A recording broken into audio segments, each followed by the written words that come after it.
Gente, a situação atual da política do Estado de São Paulo e do Brasil está daquele jeito. Nós estamos chegando ao final do ano e vamos conversar um pouquinho sobre esse assunto com Floriano Pêssaro, que é secretário de Estado de Desenvolvimento Social aqui de São Paulo. Boa noite, secretário. Seja muito bem-vindo ao nosso Tribuna, viu? Muito obrigado. Secretário, eu queria começar, em primeiro lugar, falando sobre a questão de como o senhor enxerga esse cenário político brasileiro. Nós estamos vivendo o final do ano um pouco tumultuado, né? A gente vê, ora, uma situação federal que incomoda muitas vezes o Estado ou o município e vice-versa. Como que o senhor está enxergando nesse momento o cenário político? Ô, Fábio, eu acho que é uma fase de transição. Nós estamos numa travessia, né? O presidente Fernando Henrique Cardoso chegou a dizer que nós tínhamos que fazer uma travessia numa pinguela, né? Que o governo Temer era uma travessia entre o que foi o governo Dilma e Lula, né? O período, digamos, do lulopetismo no Brasil, de alguma forma, esse desarranjo, essa desestruturação das instituições brasileiras e a corrupção que tomou níveis, digamos, alarmantes, não é? Totalmente fora de controle.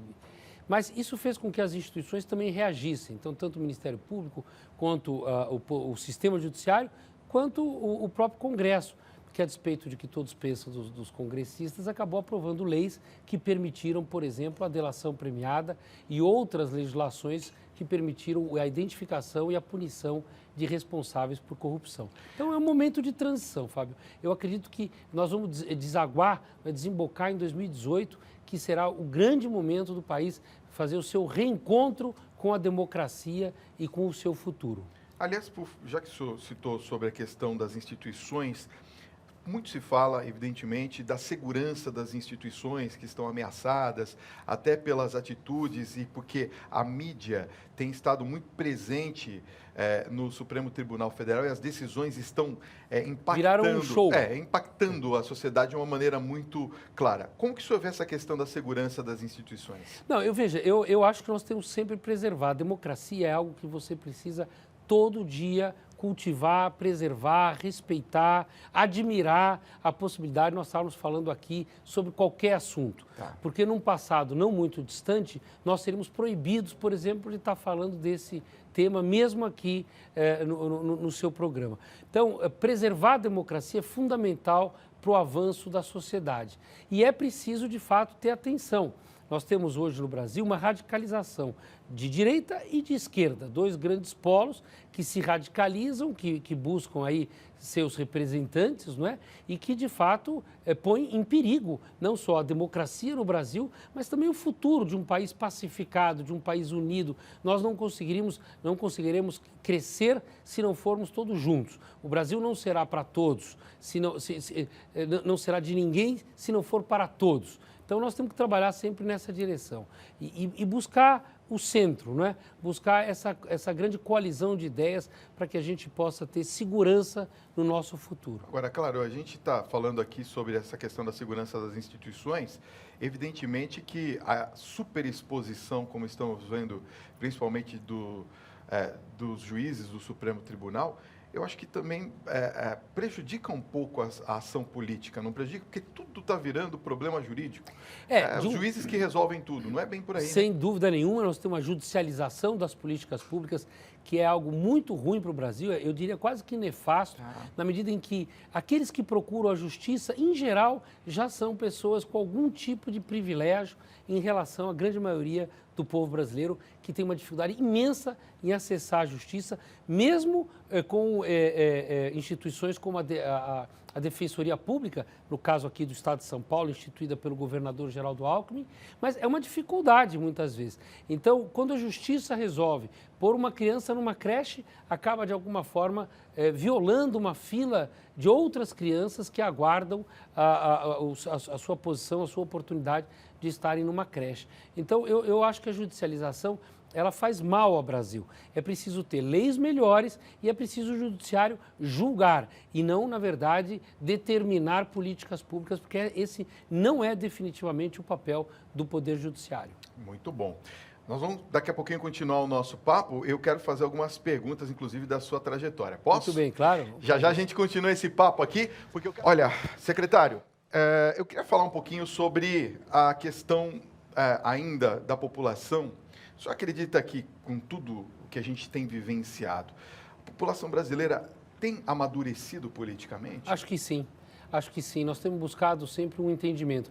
Nós passamos por tempos difíceis no Brasil. Verdade. A ideia do nós contra eles, dos negros contra brancos, de rico contra pobre, centro, periferia, norte e sul, ela dividiu muito o país. O país foi, digamos, fragmentado do ponto de vista político, social. O seu tecido social foi muito esgarçado nos últimos 13 anos, nesse período. Isso explica também, Fábio, por outro lado, por que o Brasil vive os maiores indicadores de violência da sua história. O país ficou violento e isso não tem nada a ver com polícia. Claro, a polícia pode ajudar a diminuir a violência sempre, mas o país ficou violento na violência contra idosos, na violência doméstica, no feminicídio agora, essa violência contra a mulher, o assassinato de mulheres, a exploração sexual de crianças e adolescentes. Então, o Brasil está mais violento. Isso tem a ver com esse esgarçamento do tecido social, isso tem a ver com a fragmentação da sociedade. Agora, nessa sua trajetória, deputado federal, né? Atualmente é deputado federal? E secretário. E secretário. E agora surgiu esse lançamento da sua pré-candidatura ao governo do Estado de São Paulo pelo PSDB. Como que surgiu essa ideia? Olha, eu acho que primeiro é um reconhecimento do próprio governador Geraldo Alckmin, mas não só dele, de outras lideranças do PSDB aqui no Estado, de que nós damos importância para a área social.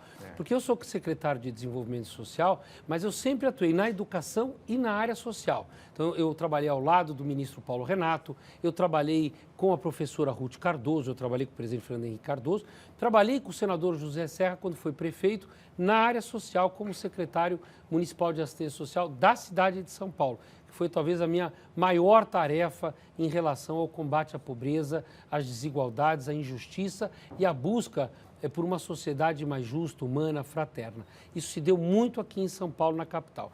E agora, a convite do governador, desde 2015, do governador Geraldo Alckmin, eu hoje trabalho o Estado inteiro do ponto de vista do desenvolvimento social. E nós conseguimos grandes avanços, por exemplo, no programa Bom Prato, que é o maior programa de segurança alimentar do Brasil, e nós estamos hoje com 54 restaurantes populares funcionando a R$1, e estamos expandindo esse programa para todo o Estado. Programas do leite, programas que trabalham... Só interrompendo o senhor um pouquinho, para as pessoas que estão nos acompanhando fora de São Paulo, no Brasil inteiro, o Bom Prato é aqui onde a pessoa vai ao restaurante... Tem café da manhã, 50 centavos, e almoço, R$1. R$1, você paga R$1, para qualquer pessoa. Qualquer pessoa pode ir lá. É claro que as pessoas... R$1 paga, R$1. É claro que alguns vão até para gerar economia, mas a grande maioria vai porque se trata da única alimentação, a única refeição que o cidadão tem naquele dia, o Bom Prato do governo do Estado de São Paulo.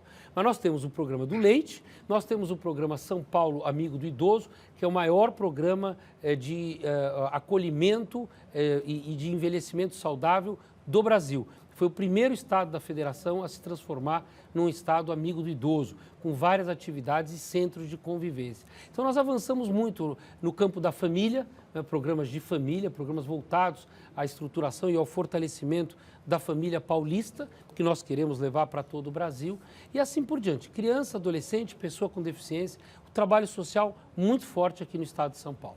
Aliás, como que, então, já que está aí a pré-candidatura, como é que o senhor vê as chances do PSDB vencer essas eleições para o governo do Estado de São Paulo?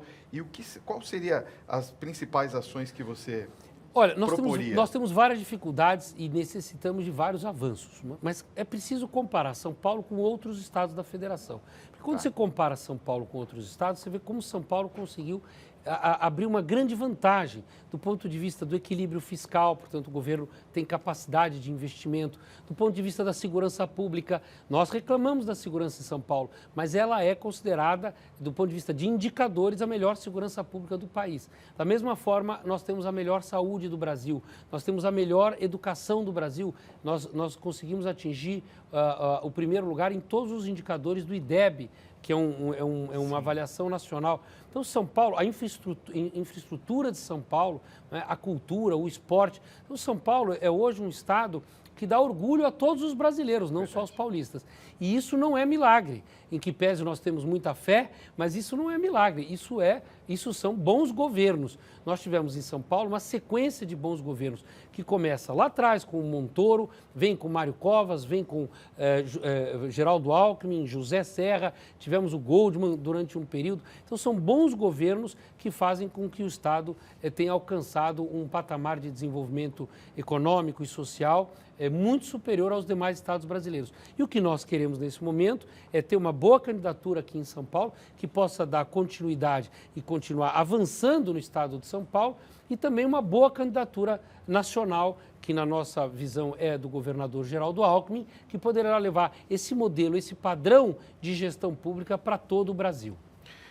Para a gente encerrar a nossa conversa, eu queria que o senhor desse um parâmetro para nós brasileiros, porque nós estamos chegando ao final do ano com boas perspectivas, mas evidentemente que, como eu disse no início da nossa conversa, essa truculência, quer dizer, essa situação muito instável, né? Uma hora estamos de uma maneira, outra hora estamos de outra. O senhor vê que agora, nesse final de ano, nós vamos ter um pouco de tranquilidade para passarmos um final de ano bem a família brasileira? Eu acho que sim. Eu acho que nós podemos acreditar nisso. Por quê? Porque o Brasil volta aos poucos, após a reforma trabalhista, agora com a reforma da Previdência, que não é para mexer no INSS, mas é para mexer, acima de tudo, na Previdência do servidor público.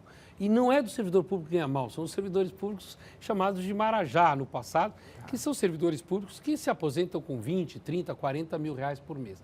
Então, a partir dessas reformas e a partir da volta do desenvolvimento, né, a economia começa a retomar o seu potencial, nós temos, de fato, eu acredito nisso, um Natal melhor do ponto de vista de recursos mesmo, de dinheiro no bolso das pessoas, mas teremos, sem dúvida nenhuma, um 2018 muito melhor. É ano de eleição, é ano de muita atenção na política. Eu peço aos brasileiros, aos paulistas, que se preocupem com a política, né, não virem as costas para a política, escolham bons políticos, bons governantes, que vão fazer diferença no desenvolvimento social, na busca pela equidade, por uma sociedade mais justa, mais humana e mais fraterna. Eu acredito nisso, Fábio. Que ótimo. Olha, secretário Floriano Pêssaro, queria agradecer muito sua presença nessa noite. Foi muito bacana tê-lo aqui conosco. Muito obrigado por ter vindo. Uma satisfação.